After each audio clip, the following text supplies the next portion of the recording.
আছে, ওই দল মুসলমানের দল হতে পারে না। ঠিক কিনা বেটি? যদি মুসলমান হন, আর মুসলমান না হলে আপনার জন্য বলতেছি না, আপনি যে দল মন চায় করেন, মুমিন হলে তার কথা বলতেছি। ওয়াল্লাযীনা ইউমাসসিকুনা বিল কিতাব ওয়া আকামুস সালাহ।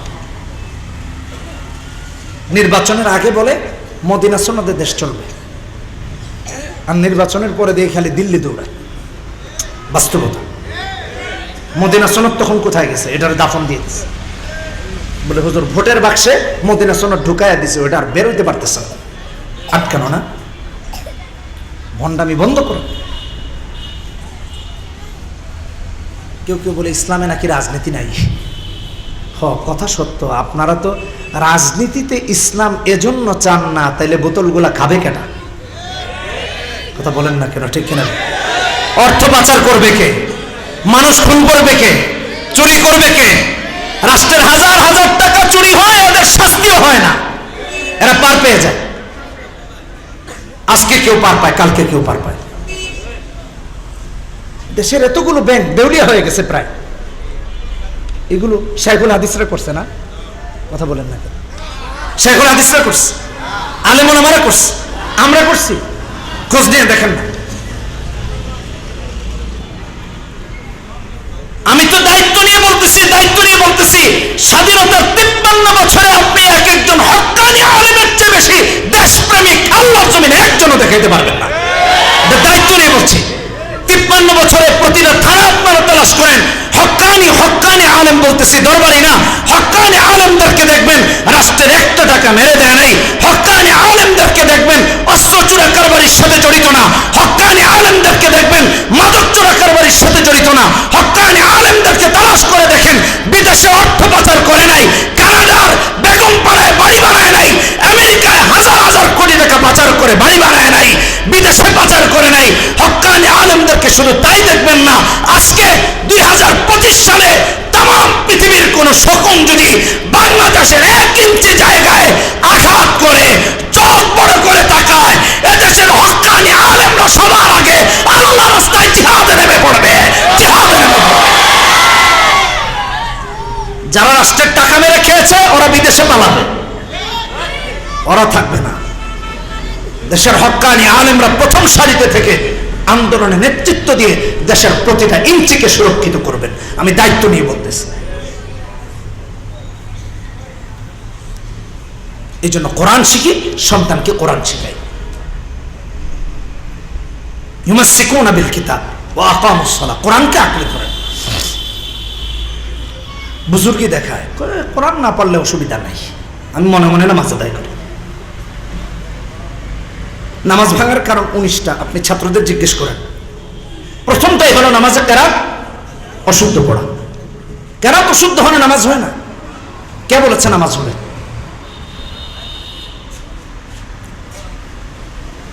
ইউমাসসিকুনা বিল কিতাব ওয়া আকামুস সালাহ। আমেরিকাতে দেখেছি, ভালো করে শুনেন, আল্লাহর দ্বীন না মেনে আপনি নামাজ আদায় করলে নামাজ হবে না। একটা উদাহরণ দিই। আমেরিকাতে এক মসজিদে জুমার নামাজে গিয়েছি, তো দেখি এক ছেলে নামাজে এসেছে, কৃষ্ণাঙ্গ, কালো কালো সাদা দিয়ে কোনো অসুবিধা নেই। তো নামাজে এসেছে, তার পুরো চুলটা বেনি করা চারদিকে। আমরা যে আগে জাম্বুরা কাটতাম, মাথাটা কেটে তারপর ছোট ছোট করে উঠিয়ে এটা মাথায় দিত, অনেক হেলমেট নাকি মাথায় দিত। অনেকে দুষ্টামি করে ক্রিকেটের হেলমেট মাথায় দিতে পারে না, তো জাম্বুরের ওটা দিয়ে বানায়া ক্রিকেটের ব্যাট নিয়ে দাঁড়ায়, বল কর, হেলমেট আছে মাথায়। ঠিক তার মাথার চুলের এই দশা। আমি আশ্চর্য হয়ে গেলাম, ছেলেটা জুমার নামাজে এসেছে, তার চুলের এই হাল। এক আঙ্কেল আছে, তাকে বললাম, আঙ্কেল এই অবস্থা, কই চাচ্ছু এটা তুমি বুঝবা না। আমি বললাম, আমি বুঝবো না কেন? আমি তো এই যুগের ছেলে পেলে, আমি না বুঝলে তুমি বুঝবা? কই এটা স্টাইল, এটা ডিজাইন।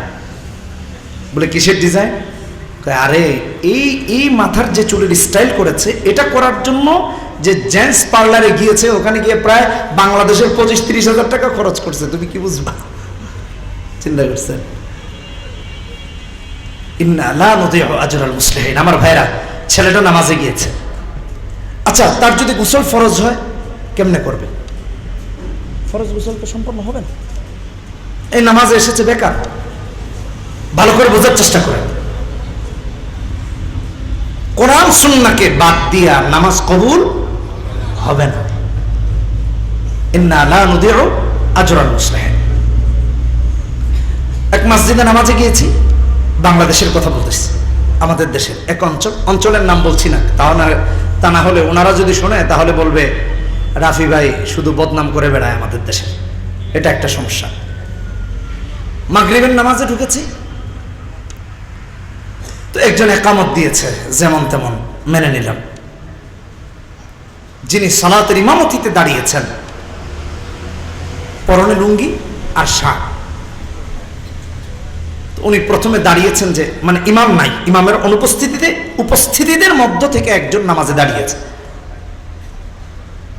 আমরাও গিয়ে দেখি একামত শেষ হয়ে গেছে, উনি দাঁড়িয়েছেন আল্লাহু আকবার, আল্লাহু আকবার, আতে কয় আলিফটা আল্লাহু আকবার, তা না বলে বলতেছে আল্লাহু আকবার, উদাহরণ দিতেছে। আচ্ছা তারপরে দাঁড়ালাম, দেখি কি হয় সামনে। এখন দেখি সূরা ফাতিহা পড়তেছে, আলহামদুলিল্লাহি রাব্বিল আলামিন আর রহমানির রহিম। সে তো মনে করতেছে তার সুরে আজকে না জানি আজরাইলি হাজির হয়ে গেল। জ্ঞান তো ওটুক পর্যন্ত সীমাবদ্ধ। আমার কথা এখানে না, আপনি কোরআন শিখেন নাই কেন? কোরআন না শিখে সালাত আদায় 100 রাকাত করলে তো আদায় হবে না, 1 রাকাত তো কবুল হবে না। একটা তাফসীরের কিতাব আছে, তাফসীরে বাইজাভি, আল্লামা কাজী নাসিরউদ্দিন বাইজাভি রাহিমাহুল্লাহ লিখেছেন, আলহামদুর জায়গায় কেউ যদি আলহামদু পড়ে তার নামাজ ওখানেই শেষ। আমি চিন্তা করলাম তাহলে বাকি সময় আর দাঁড়ায় কি করব, আমি গিয়া পিছনে আদায় করি। আমি নামাজ ছেড়ে দিয়ে ডান দিক থেকে চলে যাচ্ছি, আমার বামে যে ছেলেটা নামাজে ছিল, এ নামাজের মাঝেই করে দেখতেছে যে হুজুর যায় কই। তার মনে ডর আছে, জুতা টুতা আবার কেউ যদি জুড়ে নিয়ে যায়, কি একটা সমস্যা। আমি মনে মনে ভাবতেছি, রে ভাই তুমি আরেকটু ঘুরে তাকাও, তাও দেখো কারো জুতা টুতা আমি নিতেছি।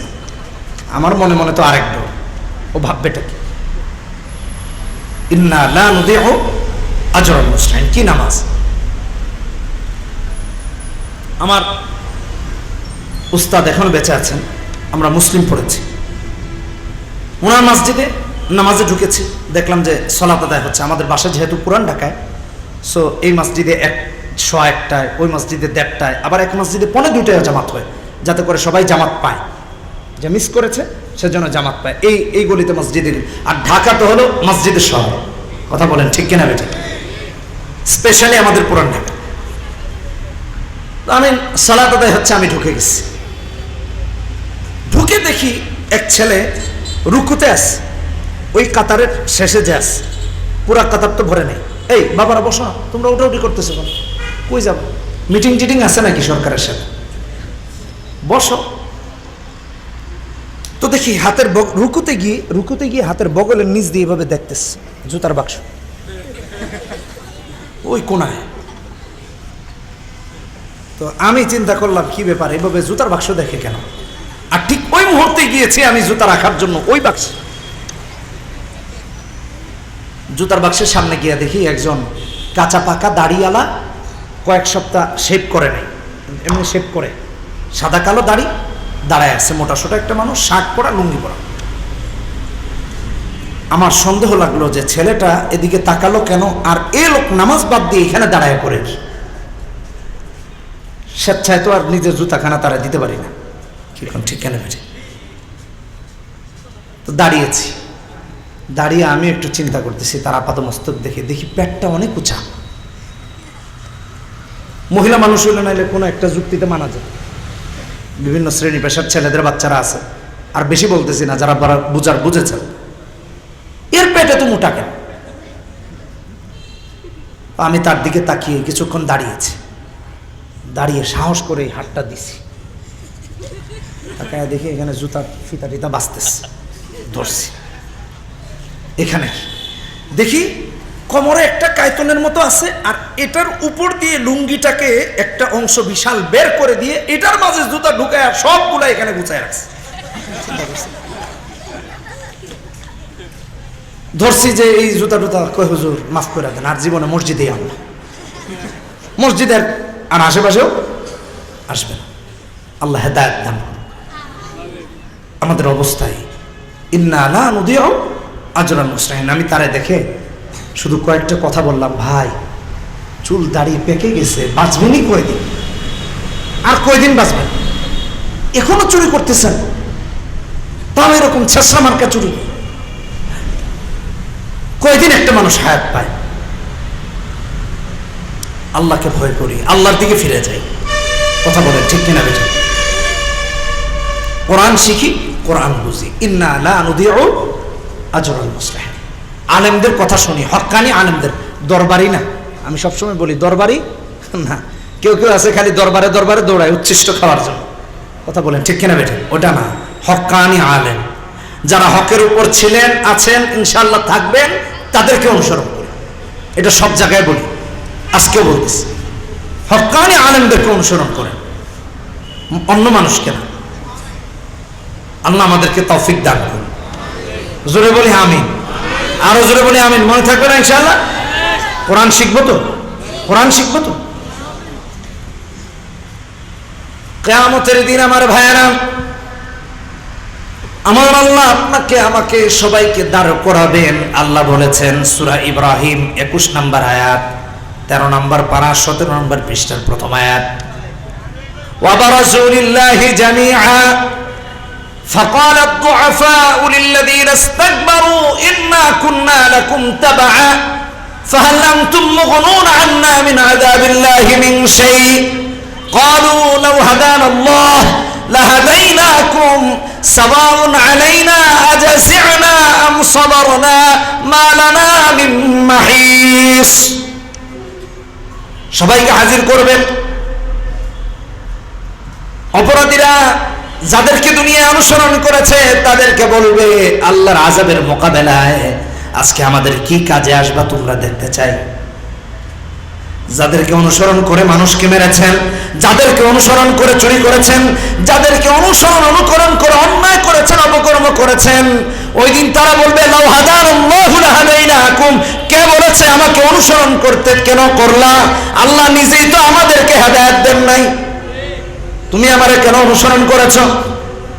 আমাদের অবস্থা তো এখন এমন, কর্মীরা নেতার পিছনে এমন ভাবে স্লোগান দেয়, আমার নেতার চরিত্র ফুলের মতো পবিত্র, অথচ সে নিজেও জানে নেতা সারা রাত বারে মদ খেয়েছে। কথা কোন ঠিক কিনা বেঠি? নিজেও জানে তার নেতা মদ খায়, তারপরে নেতার চরিত্র ফুলের মতো নাকি পবিত্র। নাউজুবিল্লাহ। আমার আল্লাহ বলেছেন ওই দিন বলবেন, কেন তাদেরকে অনুসরণ করেছ?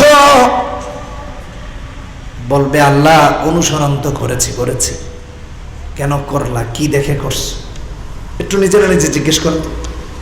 আল্লাহ আরো ডিটেইলস বলেছেন সূরা আহজাব 61, 62, 63 নম্বর আয়াত। ইয়াওমা তুকাল্লাবু ওয়ুজুহুহুম ফিন-নার ইয়াকুলুনা ইয়া লাইতানা আতা'না আল্লাহ ওয়া আতা'না আর-রাসূলা وقالوا ربنا إنا أطعنا سادتنا وكبراءنا فأضلونا السبيل ربنا آتهم ضعفين من العذاب والعنهم لعنا كبيرا। ওই দিন এই সমস্ত কর্মীরা বলবে, আল্লাহ নেতা আমাকে ভ্রষ্ট করেছে, আমাকে জাহান্নামের পথ দেখাচ্ছে, ওরে ডাবল শাস্তি দাও, আরো বেশি করে শাস্তি দাও। ঠিক কিনা ঠিক? এই জন্য বলছি হক্কানি আলেমদেরকে অনুসরণ করেন, আল্লাহওয়ালাদেরকে অনুসরণ করেন, কোরআন সুন্নাহর কথা যারা বলে তাদেরকে অনুসরণ করেন।